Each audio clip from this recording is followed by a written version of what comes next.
আমার আজকের রেসিপি পাঁচফোড়ন ট্যাংরা। দারুণ স্বাদের ট্যাংরা মাছের এই রান্নাটি অনেক পুরনো একটি রান্না।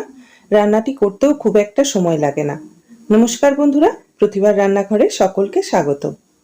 এখানে 250 গ্রাম মাঝারি সাইজের ট্যাংরা মাছ রয়েছে। কিছু মাছে দেখুন ডিম হয়েছে, আবার কিছু মাছে ডিম হয়নি। ডিমওয়ালা ট্যাংরা মাছ খেতে আমাদের বাড়িতে সবাই খুব পছন্দ করে। মাছগুলোতে 1 চামচ লবণ আর হাফ চামচ হলুদ গুঁড়ো আর 1 চামচ সর্ষের তেল দিয়ে মাছগুলোতে ভালো করে মাখিয়ে নিচ্ছি। ট্যাংরা, বোয়াল এইসব আঁশবিহীন মাছে একটু তেল দিয়ে ম্যারিনেট করে রাখলে ভাজার সময় ফাটার সম্ভাবনা কম থাকে। মাছগুলোতে লবণ, হলুদ আর তেল দিয়ে মাখিয়ে নিয়েছি। গ্যাসের ওভেনে একটা কড়া ভালো করে গরম করে নিয়েছি। তারপর তাতে 3 টেবিল চামচ সর্ষের তেল দিয়ে দিচ্ছি।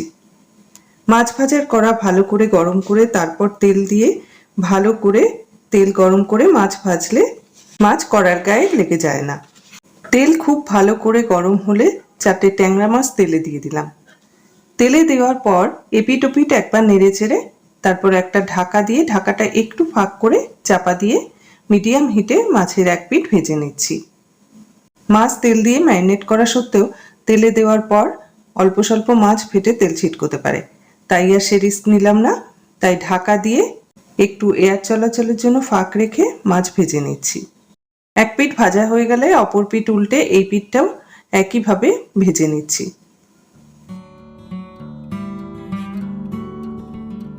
মাছগুলো ভেজে একটা পাত্রে নামিয়ে রাখছি। এই একইভাবে বাকি 4টে মাছও তেলে দিয়ে ভেজে নিচ্ছি। সবকটা মাছ ভেজে একটা পাত্রে নামিয়ে রেখেছি। এবার একটা মশলার পেস্ট বানাবো। তার জন্য মিক্সিং জারে দিয়ে দিলাম 5টা শুকনো লঙ্কা, ঝাল নিজেদের পছন্দ মতো দেবেন। দিয়ে দিলাম হাফ চামচ কালো সর্ষে, সাথে কিছুটা জল দিয়ে মশলা মিহি করে পেস্ট করে নিচ্ছি। মশলা পেস্ট করে নিয়েছি। এবার এই মশলাতে 1 কাপের মতো জল দিয়ে মশলাটা ভিজিয়ে রাখছি। এবার ওই মাছ ভাজার তেলেতেই 1/4 চামচ পাঁচফোড়ন দিয়ে দিলাম। পাঁচফোড়ন ভেজে নিয়ে একটা মিডিয়াম সাইজের আলুকে আঙুলের মতো মোটা করে কেটে তেলে দিয়ে দিলাম। গ্যাসের ফ্লেম হাইতে করে 2 মিনিট আলু হালকা রং ধরা পর্যন্ত ভেজে নিচ্ছি। আলু হালকা ভেজে নিয়ে একটা মিডিয়াম সাইজের পেঁয়াজকে এরকম বড় ডুমো করে কেটে তেলে দিয়ে দিলাম। গ্যাসের ফ্লেম হাইতে করে পেঁয়াজ হালকা ভেজে নিচ্ছি। পেঁয়াজ এরকম হালকা নরম হলে যে মশলা পেস্ট জলে ভিজিয়ে রেখেছিলাম সেটা উপর থেকে খুব সাবধানে ঢেলে দিচ্ছি, যাতে সর্ষের কালো খোসা ঝোলে না পড়ে যায়। এভাবে 3 বার একটু করে জল দিয়ে মশলা ধোয়া জল ঢেলে দিচ্ছি। খেয়াল রাখতে হবে সর্ষের কালো খোসা না পড়ে যায়, কারণ খোসাগুলো পেটে গেলে পেটের প্রবলেম হতে পারে। তাছাড়া অল্প সর্ষে হয় ছাঁকনিতে না ছেঁকে এভাবে দিলে ঝালের টেক্সচার খুব সুন্দর হয়।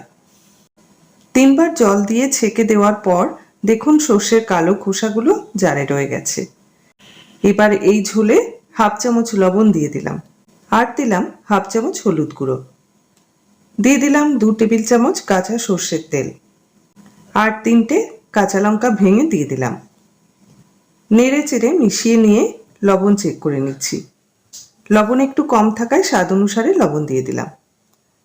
নেড়ে চেড়ে মিশিয়ে নিয়ে একটা ঢাকা দিয়ে 5 মিনিট রান্না করে নেব। 5 মিনিট পর আলু 90% সেদ্ধ হয়ে গেছে। এবার ভাজা মাছগুলো দিয়ে দিলাম। মাছগুলো নেড়ে চেড়ে মিশিয়ে নিয়ে হাই ফ্লেমে 3 থেকে 4 মিনিট ফুটিয়ে নিচ্ছি।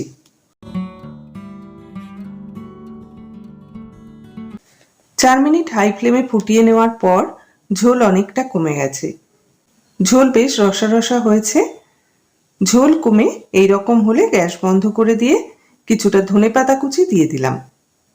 মাছের সাথে ধনেপাতা নেড়েচেড়ে মিশিয়ে নিচ্ছি। তারপর একটা ঢাকা দিয়ে 2 মিনিট স্ট্যান্ডিং টাইমে রেখে দেব। তারপর পরিবেশন করে দেব।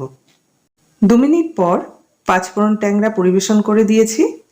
নতুন আলু দিয়ে এইভাবে ট্যাংরা মাছের ঝাল একবার খেলে বারবার খেতে ইচ্ছে করবে।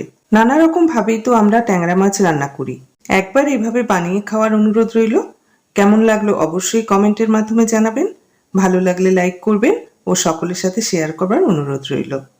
এবার উপর থেকে কিছুটা ধনেপাতা দিয়ে গার্নিশ করে দিচ্ছি।